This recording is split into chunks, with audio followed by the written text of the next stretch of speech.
saat kita bersama. Kisah sejati. Ditulis dan dibacakan oleh Antonius Silalahi. Bab 1. Gudang sepatu dekat tangga. Bentangan lonceng di pagi buta mengharuskan kami segera bangun dan langsung menunaikan kewajiban masing-masing. Jika masih ada yang tidur, pasti tidak lolos dari hukuman. Tapi terkadang kantuk sukar ditaklukkan. Maka gudang sepatu dekat tangga jadi pilihan favorit sebagai tempat yang aman untuk melanjutkan tidur. Bau apeknya yang tiada dua tidak jadi hambatan. Suatu hari, gudang sepatu dikunci dari luar. Ternyata pelakunya adalah salah seorang anak yang ikut tidur di gudang sepatu itu, tapi bangun lebih dulu. Namun, hal itu tidak membuat mereka cemas, karena mereka tahu sebentar lagi akan datang anak-anak asrama untuk mengambil sepatu sekolah mereka masing-masing.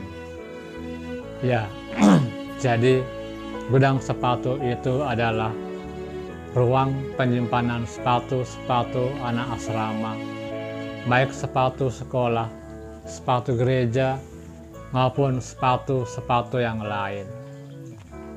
Di lain hari, gudang sepatu dikunci lagi dari luar. Belakangan, suster heran karena sering tak melihat beberapa anak ketika makan pagi di kamar makan. Diraih berita, mereka sedang tidur di gudang sepatu.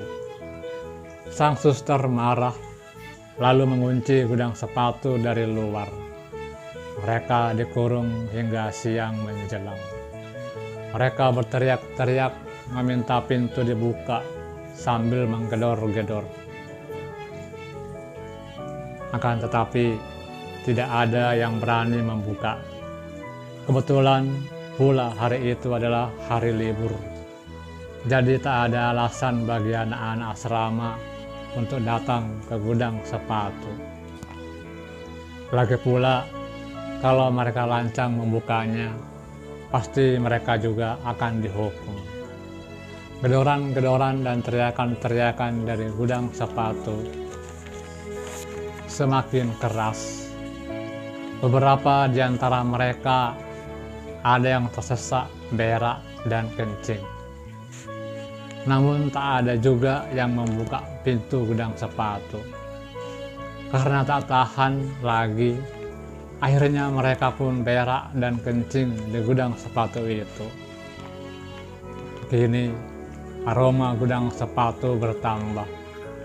Tidak hanya beraroma kaos kaki dan sepatu yang tak dicuci berminggu-minggu, tapi juga beraroma tai dan kencing. Dan mereka harus menikmati itu semua karena ulah mereka sendiri. Sekitar jam 10 menjelang sarapan atau snack, pintu gudang sepatu terbuka. Di mulut pintu berdiri seorang suster dengan libas-libas di tangannya. Sudah siap menghadiahi anak-anak yang nakal itu dengan libas-libas sapu lidi.